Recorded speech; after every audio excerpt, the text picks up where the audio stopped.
Welcome back to our bedtime story, The Horse and His Boy. When last we left our friends, poor Aravis was stuck behind the couch, waiting for whatever was to happen, and Azraline was pinching her heels. Let's find out what happens. Chapter 8. In the House of the Tisserand. "Oh, my father, and oh, the delight of my eyes," began the young man, muttering the words very quickly and sulkily, and not at all as if the Tisroc were the delight of his eyes. "May you live forever, but you have utterly destroyed me. If you had given me the swiftest of the galleys at sunrise when I first saw that the ship of the accursed barbarians was gone from her place, I would perhaps have overtaken them. But you persuaded me to send first to see if they had not merely moved around the point to better anchorage, and now the whole day has been wasted, and they are gone, gone out of my reach. The false jade, and here he added a great many descriptions of Queen Susan that would not look at all nice in print.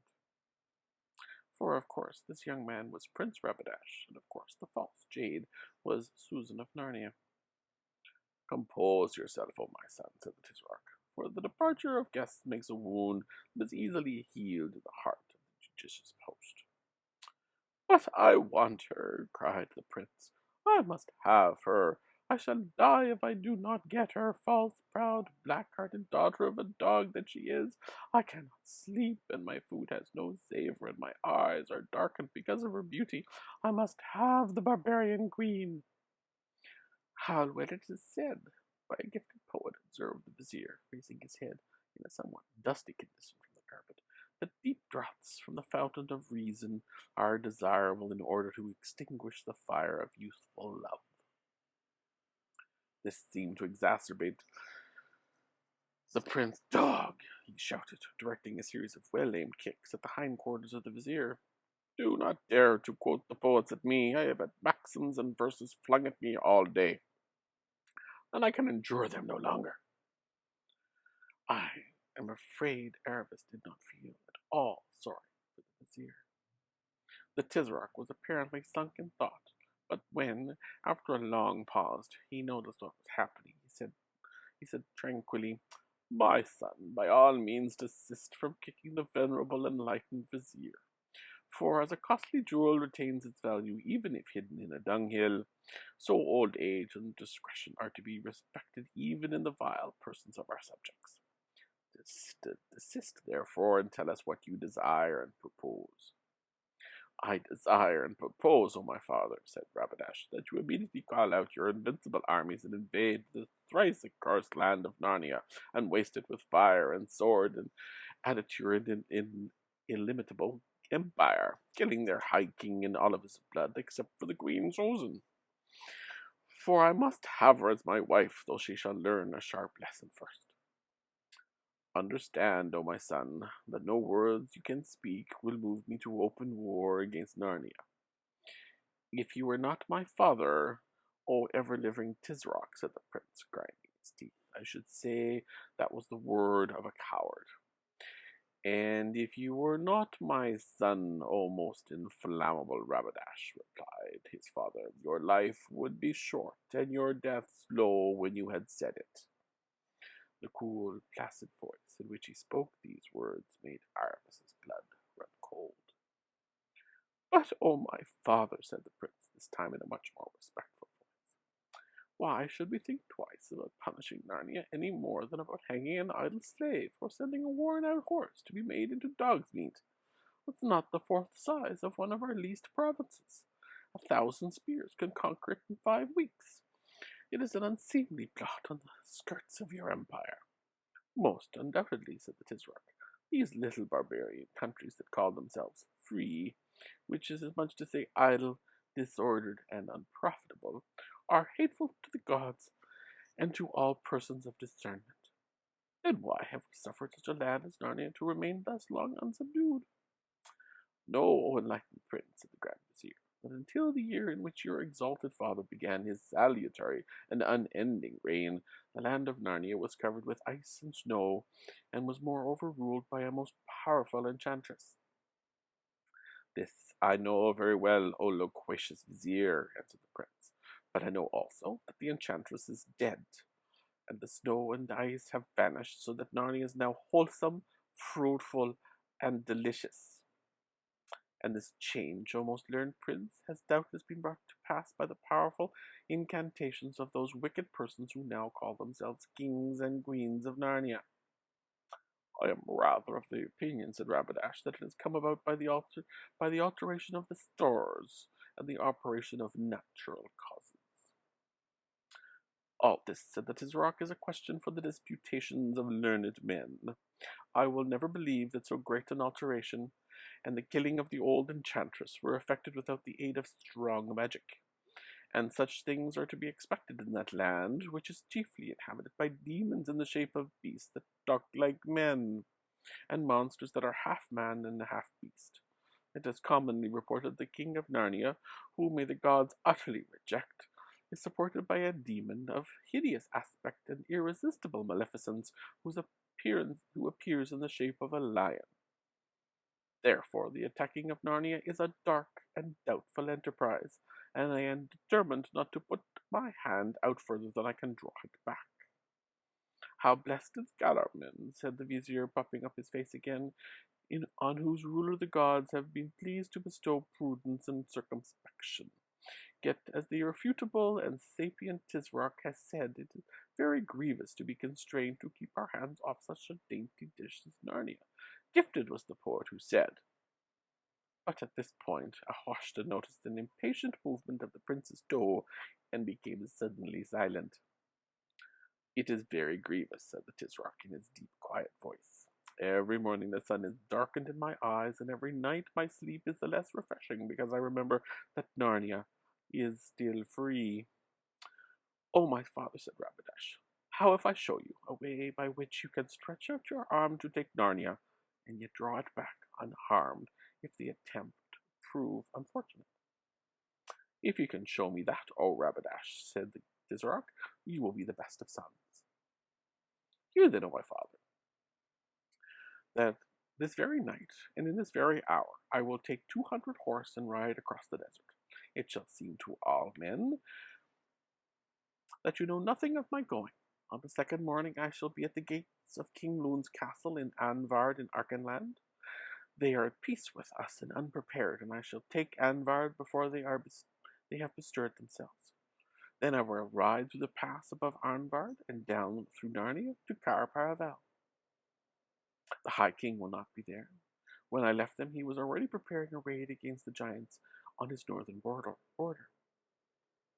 I shall find Cair Paravel, most likely with open gates, and ride in. I shall exercise prudence and courtesy and spill as little Narnian blood as I can. And what then remains but to sit there till the Splendor Highline puts in with Queen Susan on board, catch up my stray bird as she sets foot ashore, swing her into the saddle, and then ride back to Anvard. But is it not probable, O my son, said the Tisroc, that at the taking of the woman either King Edmund or you will lose his life? They will be a small company, said Rabadash, and I will order 10 of my men to disarm and bind him, restraining my vehement desire for his blood, so that there shall be no deadly cause of war between you and the High King. And how if the Splendor Highline is at Cair Paravel before you? I do not look for that, with these winds, O my father. And lastly, O my resourceful son, said the Tisroc, you have made clear how all this might give you, the barbarian woman, but not how it helps me to the overthrow of Narnia. O my father, can it have escaped you that though I and my horsemen will come and go through Narnia like an arrow from a bow, yet we shall have Anvard forever. And when you hold Anvard, you sit at the very gates of Narnia, and your garrison in Anvard can be increased by little and little till it is a great host. It is spoken with understanding and foresight. But how do I draw back my arm if all this miscarries? You shall say that I did it without your knowledge, and against your will, and without your blessing, being constrained by the violence of my love and the impetuosity of youth. And how if the High King then demands that we send back the barbarian woman, his sister? Oh, my father, be assured that he will not. For though the fancy of a woman has rejected this marriage, the High King, Peter, is a man of prudence and understanding. who will in no way wish to lose the high honor and advantage of being allied to our house, and seeing his nephew and grandnephew on the throne of Kellerman. He will not see that, if I live forever, as is no doubt your wish, said the Tisroc in an even drier voice than usual. And also, O my father, and oh the delight of my eyes, said the prince after a moment of awkward silence, we shall write letters, as if from the queen, to say that she loves me, and has no desire to return to Meridian. For it is well known that women are changeable as weathercocks, and even if they do not wholly believe the letters, they will not dare to come to Tashbaan in arms to fetch her. O enlightened vizier, said the Tisroc, bestow your wisdom upon us concerning this strange proposal. O eternal Tisroc, answered Hashta, the strength of paternal affection is not unknown to me, and I have often heard that sons are in the eyes of their fathers more precious than caravuncles. How shall I dare freely to unfold to you my mind in a matter which may imperil the life of this exalted prince? Undoubtedly you will dare, replied the Tisroc, because you will find the dangers of not doing so are at least equally great. To hear is to obey, moaned the wretched man. Know then, O most reasonable Tisroc, in the first place, that the danger of the prince is not altogether so great as might appear. For the gods have withheld from the barbarians the light of discretion, as their poetry is not like ours, full of choice apothegms and useful maxims, but is all of love and war. Therefore nothing will appear to them more noble and admirable than such a mad enterprise as this, of ow! For the prince, at the word mad, had kicked him again. Desist, O my son, said the Tisroc, and you, estimable vizier, whether he desists or not, by no means allow the flow of your eloquence to be interrupted. For nothing is more suitable to bursts of gravity and decorum than to endure minor inconveniency with consistency. To hear is to obey, said the vizier, wiggling himself around a little so as to get his hinder parts further away from Rabadash's toe. Nothing, I say, will seem as pardonable, if not estimable in their eyes, as this hazardous attempt, especially because as it is undertaken for the love of a woman.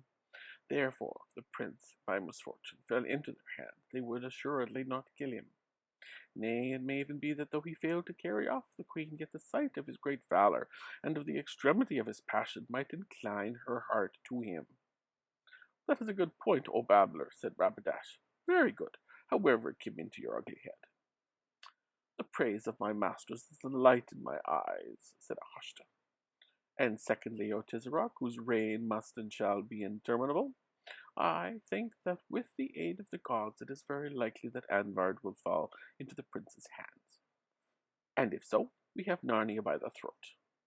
There was a long pause, and the room became so silent the two girls hardly dared to breathe. At last the Tisroc spoke. Go, my son, he said, and do as you have said, but expect no help nor countenance from me. I will not avenge you if you are killed, and I will not deliver you if the barbarians cast you into prison.